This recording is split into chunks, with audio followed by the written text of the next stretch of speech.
Dear students, आज का हमारा टॉपिक है राजनीतिक संस्कृति के प्रकार, काइंड्स ऑफ पॉलिटिकल कल्चर। राजनीतिक संस्कृति का वर्गीकरण इस आधार पर किया जाता है कि लोग राजनीतिक प्रणाली की कार्य प्रणाली में किस रूप से और किस सीमा तक भाग लेते हैं।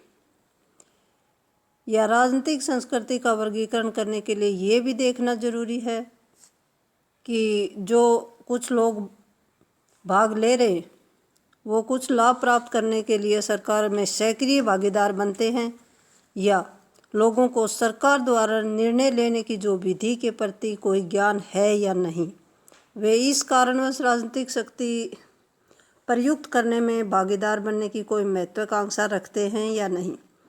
हमारे कहने का अभिप्राय ये है कि राजनीतिक संस्कृति का वर्गीकरण करने के लिए देखना अनिवार्य है कि वहाँ के लोग राजनीतिक प्रणाली में किस प्रकार की भूमिका अदा करते हैं। इस प्रकार आलमंड ने राजनीतिक संस्कृति का वर्गीकरण मुख्यतः निम्न बिंदुओं के तहत किया है।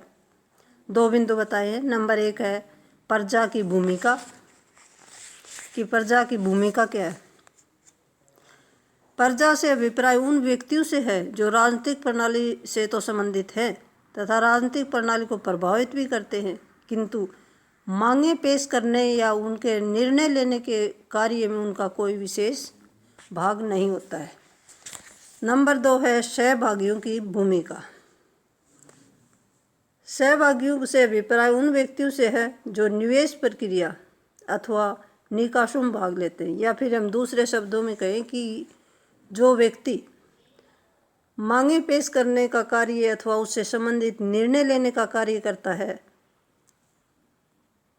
इस तरह राजनीतिक प्रणाली संबंधी प्रजा और सहभागियों की भूमिका के आधार पर आलमंड ने राजनीतिक संस्कृति का वर्गीकरण 3 रूपों में किया है।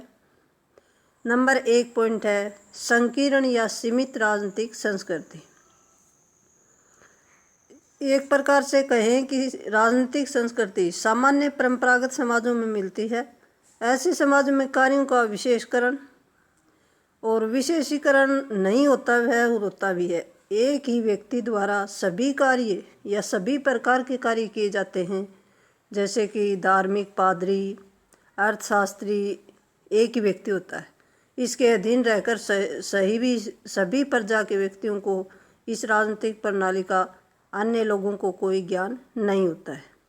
आलमंड के विचारानुसार संकीर्ण राजनीतिक संस्कृति उन परंपरागत समाजों में मिलती है जहाँ के लोग राजनीतिक प्रणाली के प्रति कोई विशेष ज्ञान नहीं रखते हैं। पॉइंट नंबर 2 है प्रजामूलक राजनीतिक संस्कृति।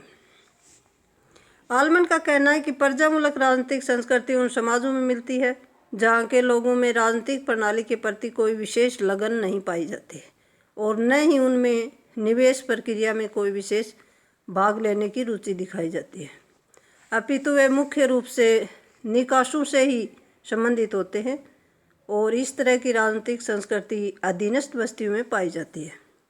उपनिवेशों में जनता राजनीतिक पक्ष से जागृत नहीं होती है और वे विदेशी परतंत्रता का शिकार हो जाती है। 1947 से पहले भारत में इस प्रकार की राजनीतिक संस्कृति पाई जाती थी।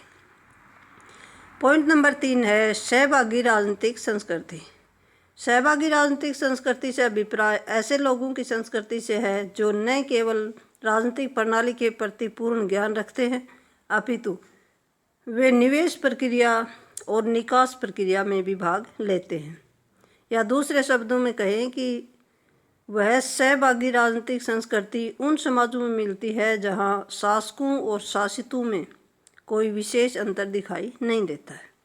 ऐसे समाज में शासित प्रजातंत्रीय विधि के द्वारा भी शासक बन सकते हैं।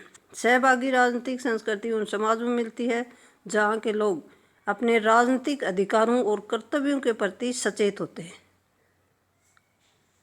पॉइंट नंबर 4 है मिश्रित राजनीतिक संस्कृति। आलमंड ने राजनीतिक संस्कृति की 3 किस्में बताई थी और मिश्रित की भी 3 किस्में बताई हैं।